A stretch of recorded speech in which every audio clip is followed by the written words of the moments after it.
করতে পারি না। আমার ভাইরা, আমাদের দেশে কাঙ্ক্ষিত উন্নয়ন কেন হয় না? একমাত্র কারণ দুর্নীতি। 100 টাকা বরাদ্দ হলে 20 টাকার কাজ হয়, 80 টাকা উধাও হয়ে যায়। এভাবে কাঙ্ক্ষিত উন্নয়ন সম্ভব নয়। আমার ভাইরা, আইন শৃঙ্খলা পরিস্থিতি কেন নষ্ট হয়? বিপদগামী যুবকদের মাধ্যমে। আমরা মনে করি ইসলাম যদি প্রতিষ্ঠিত হয় আর বিপদগামী যুবকদেরকে যদি পুনর্বাসন করতে পারি, চুরি হবে না, ডাকাতি হবে না, ছিনতাই হবে না, রাহাজানি হবে না, চাঁদাবাজি হবে না। পাচার করেছে, লন্ডনে টাকা পাচার করেছে। তাই আমরা দেখতে পাই 54 বছর ইতিহাস, বিশ্বের দরবারে বাংলাদেশের কলঙ্কিত করার ইতিহাস। আমরা 54 বছরে দেখতে চাই যারা ক্ষমতায় ছিল, ক্ষমতায় যাওয়ার পরে যে ওয়াদা দিয়ে তারা ক্ষমতায় গিয়েছিল, সেই ওয়াদা ভঙ্গ করে জনগণের সাথে প্রতারণা করে ইতিহাস।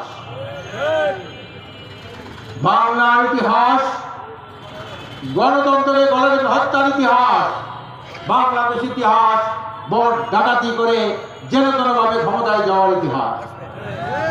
আমি এই যে সরকার, অবৈধ সরকার, যে স্বাধীনতার পরে ক্ষমতায় ছিল 54 বছর, আমরা ঐক্যমত্য কমিশনে 9 মাস পর্যন্ত মিটিং করেছি। সকল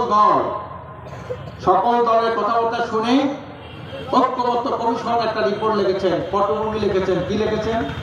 54 বছরের মধ্যে যারা ক্ষমতায় ছিল তারা জনগণের প্রত্যাশা, জনগণের আকাঙ্ক্ষা, জনগণের চাহিদা এটা পূরণ করতে তারা ব্যর্থ হয়েছে। মনোনীত নড়াইল 2 আসনের পদপ্রার্থী জনাব আলহাজ হযরত মাওলানা অধ্যক্ষ তাজুল ইসলাম সাহেব উপস্থিত, আজকের সভার প্রধান অতিথি বিশ্ব আলেমে দ্বীন ইসলামী আন্দোলন বাংলাদেশের সংগ্রামী মহাসচিব জনাব আলহাজ হযরত মাওলানা।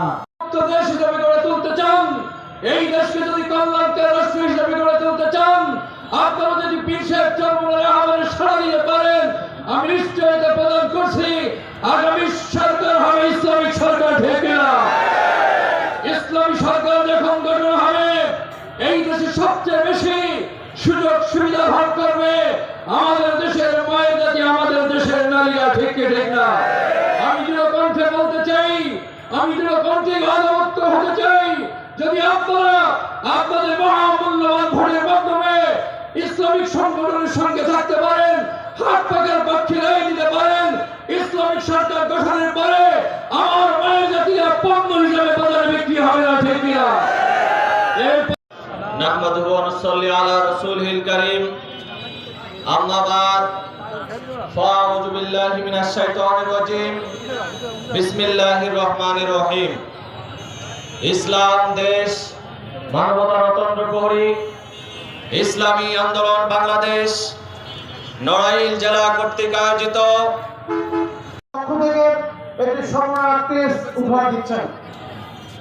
পরে করবা না, এখন করবা। ইসলামী ছাত্র আন্দোলন বাংলাদেশ নড়াইল জেলা শাখার সভাপতি ও ইসলামী আন্দোলন বাংলাদেশ নড়াইল জেলা শাখার সভাপতি সহ দায়িত্বশীল ভাইরা সম্মাননা ক্রেস্ট উপহার দিচ্ছেন। সভাপতি মনোনীত হয়েছেন নড়াইল জেলার কৃতি সন্তান, ঢাকা বিশ্ববিদ্যালয়ের মেধাবী ছাত্র নেতা ভাই মোহাম্মদ ইমরান হোসেন। আছে নাকি? কিলির মানুষের কোনো মার্কা আছে নাকি?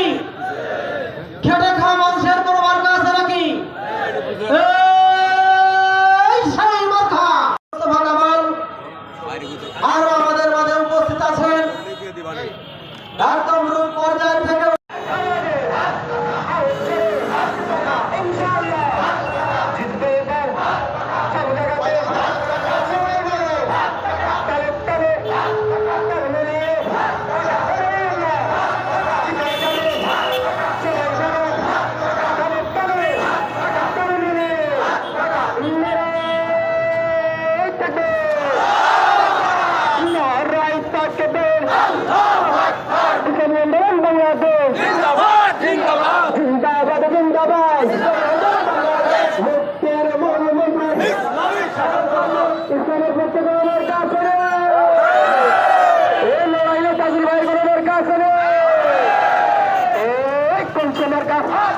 সবাই পড়ো